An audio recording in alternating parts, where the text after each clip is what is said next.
Hello everyone. Welcome back to our YouTube channel, to our classes. This is the second part of our social psychology. This is an entire series for UGC NET psychology. Now this class has been brought to you by Sai Academy, which is a part of Sai Uni India. So we conduct classes for UGC NET, CUET, PG, and also for boards, for psychology of course. So the details for enrolling, the link and everything has been provided in the description below. So do check that out if you want to prepare for the UGC NET exam or any of the others that I just mentioned. So to introduce myself, my name is Ananya Chaudhary. I have cleared the UGC NET exam in June 2024, and this class is, as I said, the second part of our social psychology series. So now in the first class, do check that out. We talked about social influence. So there we talked about compliance, conformity, and obedience. Now we also talked about persuasion, but we'll discuss that later. So these were important parts of social influence that we already studied before. Now two important parts of social influence itself that comes under that we'll study today. We'll quickly complete two very small topics of social influence. So the very first one is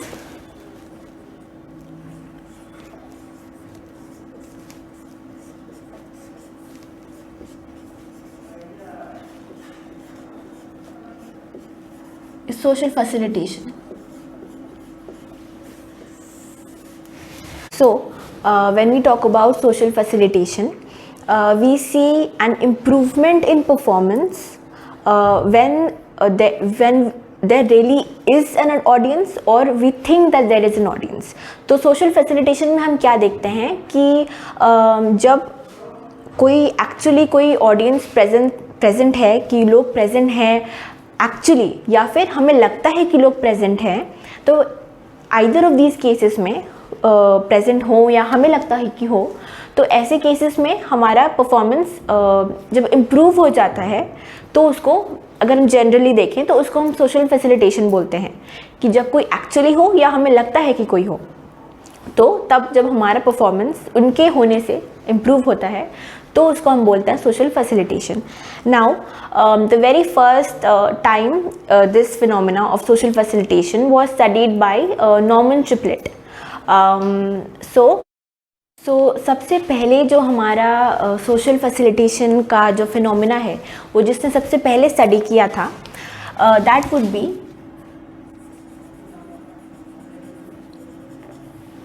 Norman triplet. और उन्होंने ये phenomena कब study किया था? सबसे पहले 1898 में. तो इस जो उन्होंने स्टडी किया था, basically a group of bicycle racing basically उन्होंने स्टडी किया था, जिसमें कि उन्होंने देखा कि जो साइकिलिस्ट थे, जिसमें मैं I mention it here. So he studied bicycle racing. उसमें ही नोटिस कि जो साइकिलिस्ट थे वो लोग जब फेलो साइकिलिस्ट के साथ परफॉर्म करते थे वर्सेस जब वो इंडिविजुअली परफॉर्म करते थे और अपना टाइम रिकॉर्ड करते थे, तो दोनों को जब कंपेयर किया गया, उन्होंने देखा कि जब वो बाकी साइकिलिस्ट के साथ परफॉर्म कर रहे हैं तो उनका परफॉर्मेंस और ज़्यादा इंक्रीज़ हो रहा है, उनका टाइम और बेटर हो रहा है compare to when they were performing alone. So what he observed rather is that when the cyclists were performing amongst their peers, amongst their competitors rather, so that is when they performed better.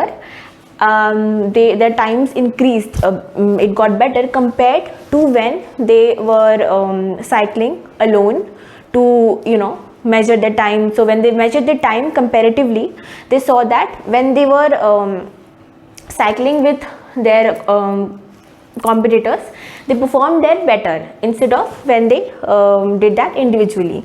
So to understand this phenomena better, he then studied children. So on children, now the task that he used was a fishing reel task. Now इसमें he saw, I'll mention it here, he saw that जब वो लोग they were performing with their competitors, they performed better. The performance was better than when they performed individually. So their performance was basically better here in this case than individually. Now in this task, this was something that he observed, but this is an experiment that he conducted. So here he took some children, around 40 children, and he asked them to so what they had to do, उन्होंने 40 बच्चे लिए और उन्होंने उनसे बोला कि जो fishing rod होता है उसको आपने देखा होगा, उसको स्पिन करना होता है, उसको घुमाना होता है, तो उसको एक पर्टिकुलर लेंथ तक आपको घुमाना है, उसको रोल करना है, वाइंड इन करना है. So the children were asked to wind in the fishing rod up to a certain limit. तो ये टास्क उनको दिया गया था. एंड अगेन उनको एक तो इंडिविजुअली दिया गया था और उनको पेयर में दिया गया था, but they performed individually only. So they were paired, but they performed individually, and here they were performing alone only. So here the results basically they were quite conflicting. So basically ये observe किया कि जब क्योंकि pair वाला हमारा ज़्यादा important है, तो उसमें observe किया गया कि around out of 40 children half, जैसे कि 40 में से फिर हमारा 20 हो जाएगा. अगर हम क्वार्टर बोलें, quarter is basically dividing into 4 parts, तो उसका एक हाफ जो था, यानी कि 40 में से 20, तो 20 जो बच्चे थे उन्होंने बेटर परफॉर्म किया. दे परफॉर्म बेटर अमंग जो हमारे क्वार्टर में से जो हाफ, यानी कि 40 में से, हम इतना डिटेल में नहीं जाते हैं, बेसिकली 40 में से 20 जो थे उन्होंने बेटर परफॉर्म किया अपने पेड जो उनका पार्टनर था उससे. जो 10 थे उन्होंने सेम परफॉर्मेंस दी, ना बेटर ना वर्स, और जो बाकी के 10 थे उन्होंने वर्स परफॉर्मेंस दी अपने पार्टनर से. तो ये हमें बताता है कि बेसिकली बहुत ही conflicting सा एक रिजल्ट आया. This shows us that the result was not conclusive basically, and this is not the first time it has happened. It has happened many times, and even when you do experiments in the future, research in the future, you will see you will not always get a very conclusive answer. So that is what happened in this experiment. So then to understand this phenomena better,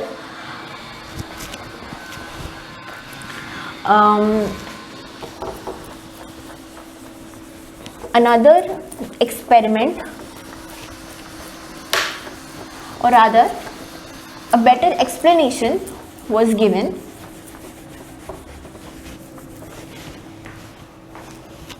by a social psychologist. He was called Robert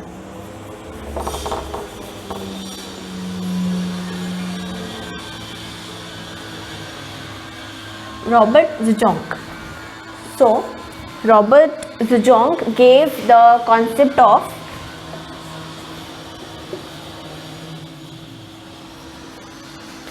dominant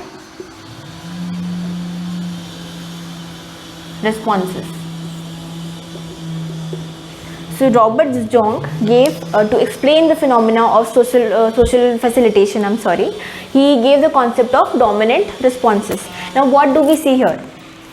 So he said that there could be two types of two ways to see this basically. So let's say there is a task that is well learned by you.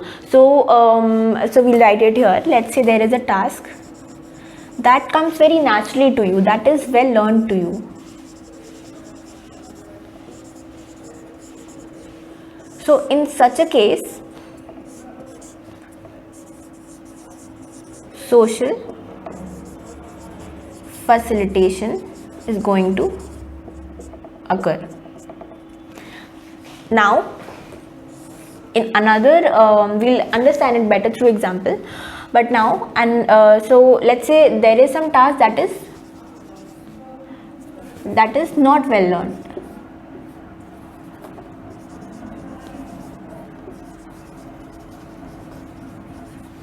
In such a case, social impairment or social impairment or social inhibition is going to occur. So we'll understand this better through an example. Now let's say public speaking.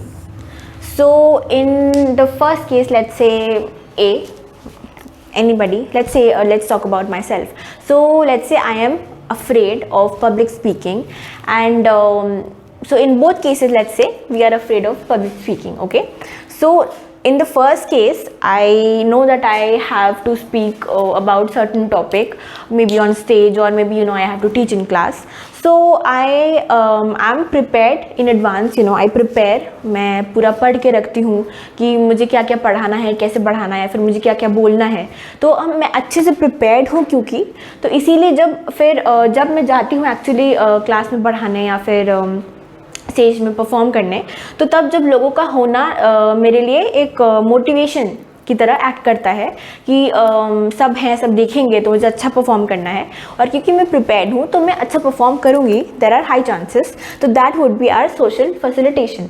Now if we talk about the second case, let's say मैं डर गई थी और मुझे लगा मुझसे नहीं होगा, या फिर आई वॉज टू लेजी, आई प्रोक्रेस्टिनेटेड, तो इसलिए मैंने अच्छे से प्रिपेयर नहीं किया. तो मेरा जो टास्क है it was not well learned. मैंने नहीं प्रिपेयर किया अपने नोट्स, या फिर कैसे बोलना है, क्या बोलना है. तो फिर जब मैं जाऊंगी और मैं सबको देखूंगी परफॉर्म करने से पहले कि सब लोग खड़े हैं, मुझे लगेगा सब लोग जज करेंगे मुझे कि मैं अच्छे से परफॉर्म नहीं कर पाऊंगी, because I have not learn the task well. तो मैं क्या परफॉर्म करूं. तो in that case social impairment या सोशल इनहिबिशन होगा, जिसमें will fail in the task, will not, most probably हम लोग अच्छे से परफॉर्म नहीं कर पाएंगे. So now we'll study about the second topic under our social influence. अब हम सेकेंड टॉपिक करेंगे जो कि हमारा है सोशल लोफिंग. तो सोशल लोफिंग में हम क्या देखते हैं कि when we perform in a group, जब एक ग्रुप में हम परफॉर्म करते हैं तब हमारा जो आउटपुट है वो उतना अच्छा नहीं होता या मिनिमल होता है एज़ कम्पेयर टू जब हम अकेले परफॉर्म कर रहे हों. So when we performing in a group as part of a group, we do not perform as well as we would have if we were performing alone, individually. So now if we talk about let's take an example, a very simple example, that let's say a group presentation school में, college में, या फिर आप अगर job कर रहे हैं तो आपको ग्रुप में कोई टास्क मिला है, आपके बॉस ने दिया है, तो अब ग्रुप में एक टास्क मिला है जिसका एवैल्यूएशन ग्रुप पे ही होगा. तो हो सकता है आप या आपका कोई फ्रेंड हो, जो कलीग हो, या तो जो उतना एफर्ट ना डाल रहा हो, ऐसा आपने मे भी देखा हो, तो उनको लगता है बाकी सब तो कर ही देंगे तो मैं क्यों ही करूँ. तो this is an example. Now exactly क्या रीजंस होते हैं, क्या कॉजेज़ हो सकते हैं actually for social facilitation, we will see that. So if you talk about the causes for social facilitation, the very first one would be motivation.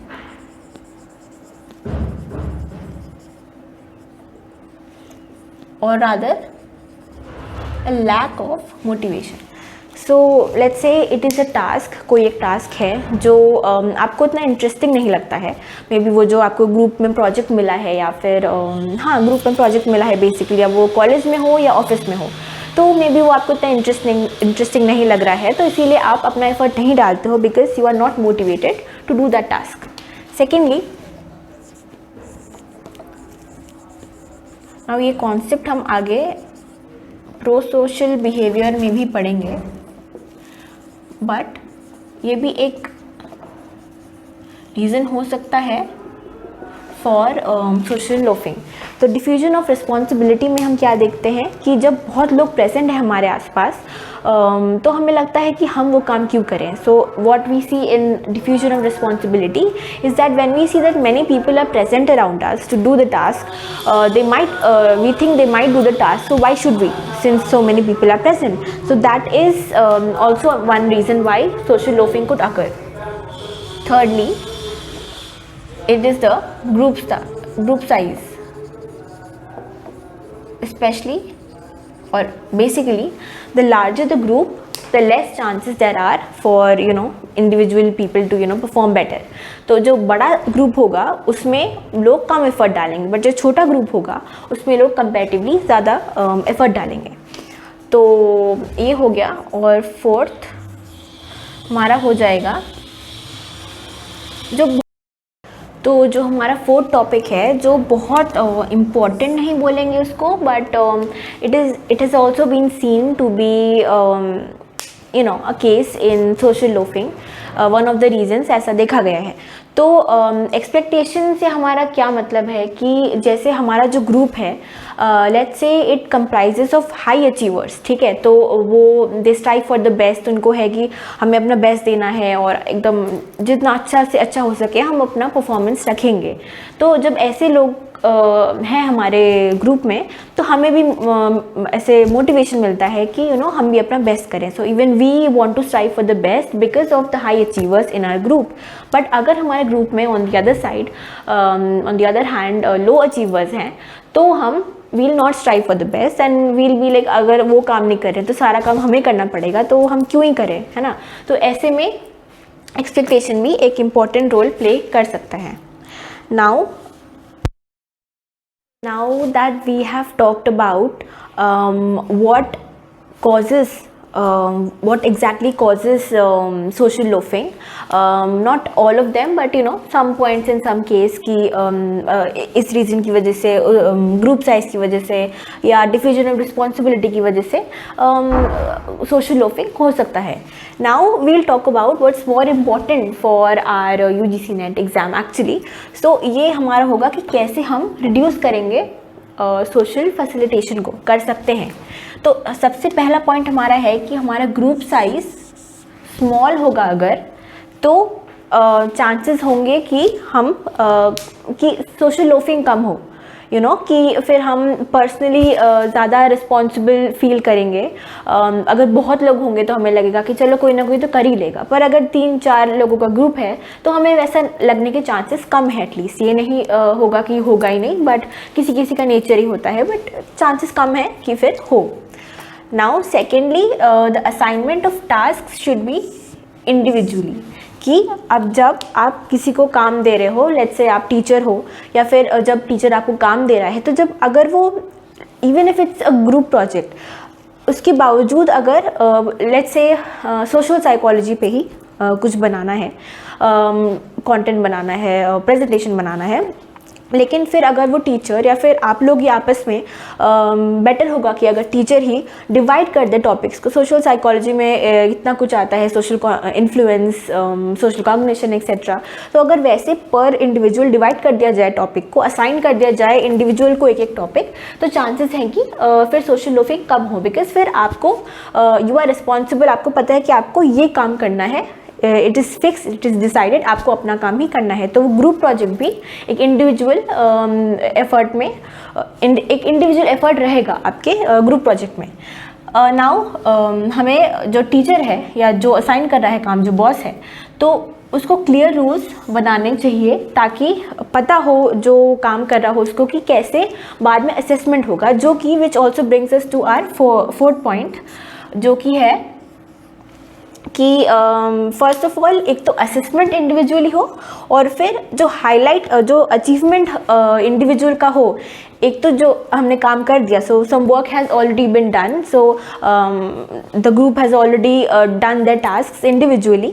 Now the assessment should also be individually. जो आप assess करोगे कि देखोगे कि सही किया गलत किया है, जो बाद में टीचर चेक करता है, तो वो individually he marks they. For example individual सिर्फ मार्क्स ही ना दे और हाईलाइट भी करे कि मोटिवेट भी करे, रादर अप्रिशिएट करे। तो इंडिविजुअली हाईलाइट होगा आपका काम। और चलो हाईलाइट अलग से ना करे, सबके सामने ना करे, लेकिन individual assessment is very important.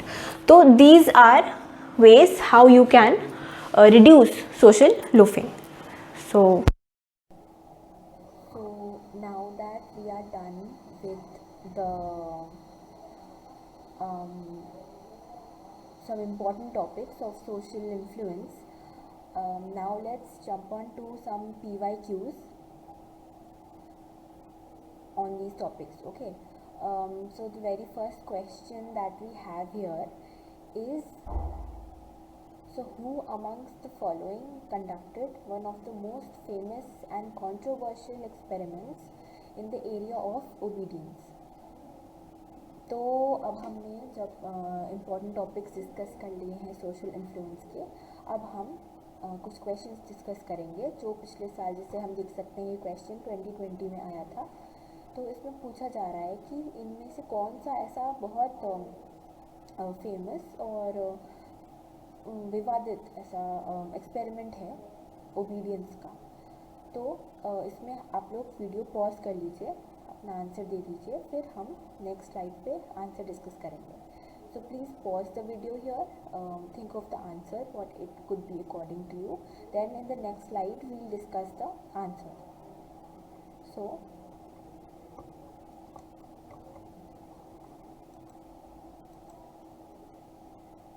yeah, so the answer to this question would be Milgram, Stanley Milgram. So in Stanley Milgram's experiment, we earlier saw that around 65% of the participants, they gave the highest amount of electric shocks, that is 450 volts, to the confederates or actors. तो हमने मिलग्राम के experiment में देखा कि around 65% participants ने electric shock दिया था highest volt का, दैट इज़ 450 वोल्ट्स का, जो कॉन्फेडरेट या जो एक्टर थे उनको। तो इसमें हम देखते हैं ये कंट्रोवर्शियल इसलिए है क्योंकि एक तो डिसेप्शन यूज़ किया गया था इसमें। The participants were not told कि the experiment is not one for memory and learning but instead an experiment for obedience.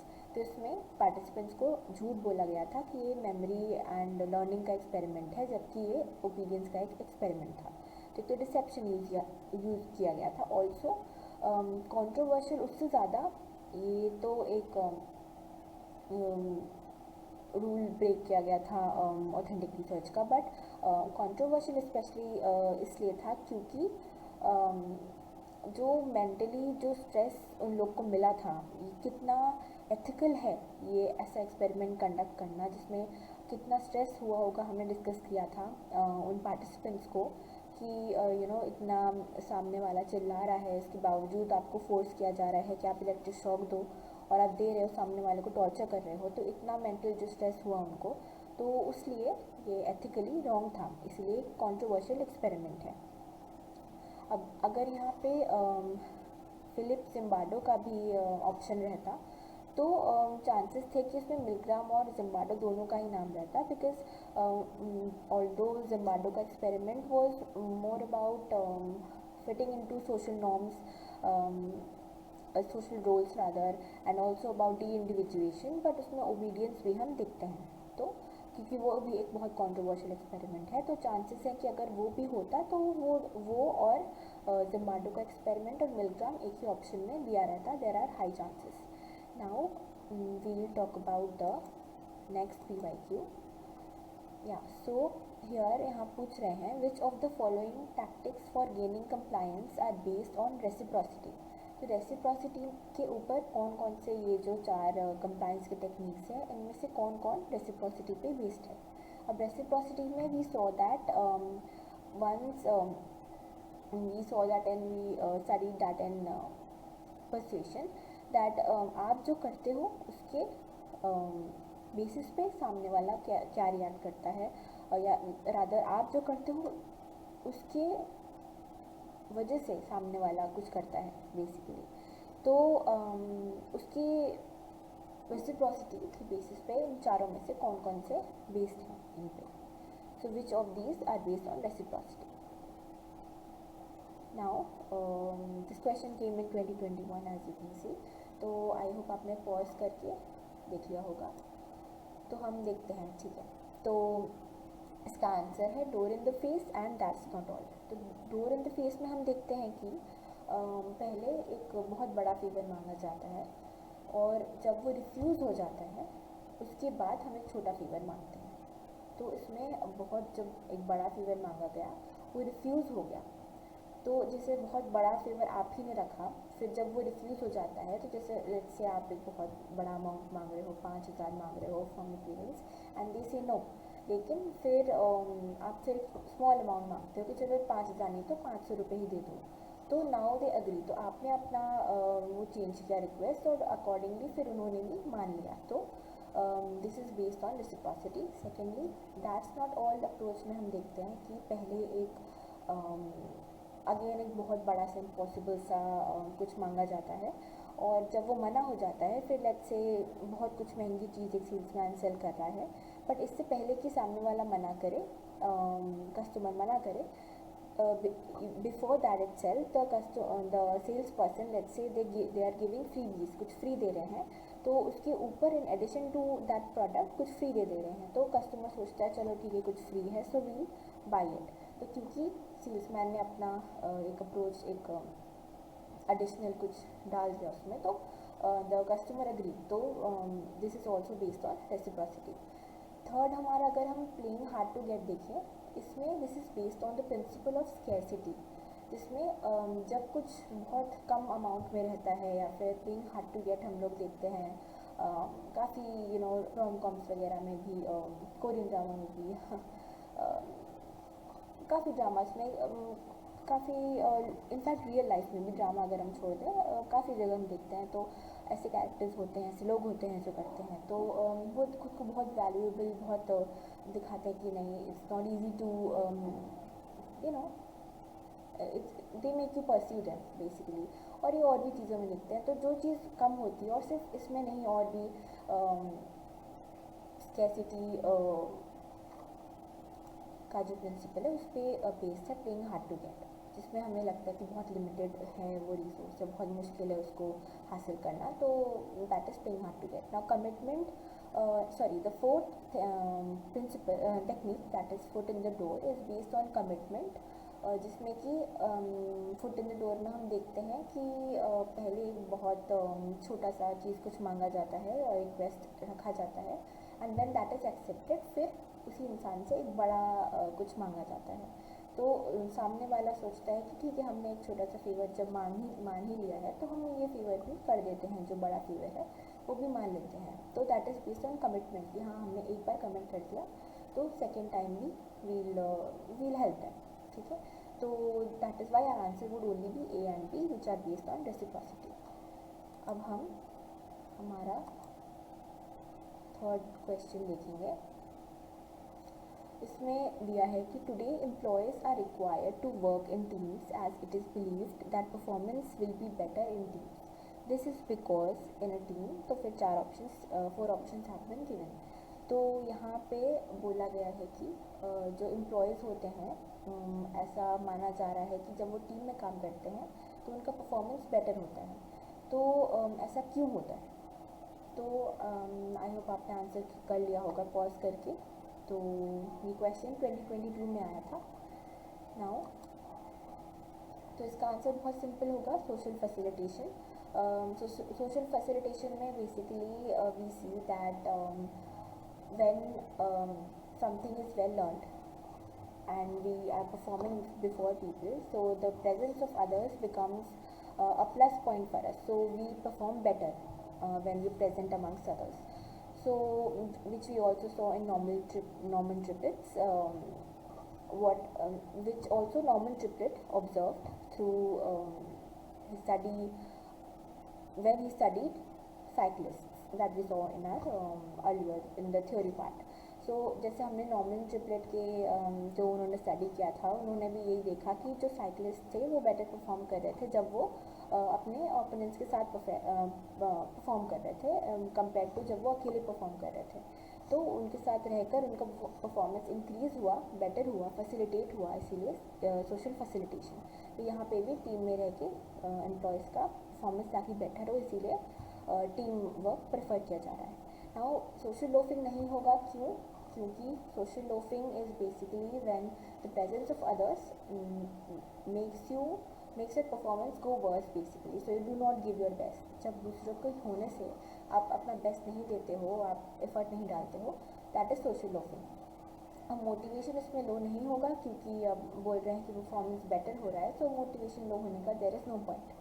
ना पीपल आर मोर अटेंटिव भी नहीं होगा, बिकॉज अटेंटिव होने के लिए आपको always you don't require to be in a team, not required to be in a team, तो वो कभी भी लो हो सकता है, ज़्यादा हो सकता है attention. So our answer here is social facilitation. So this would be all for our today's class.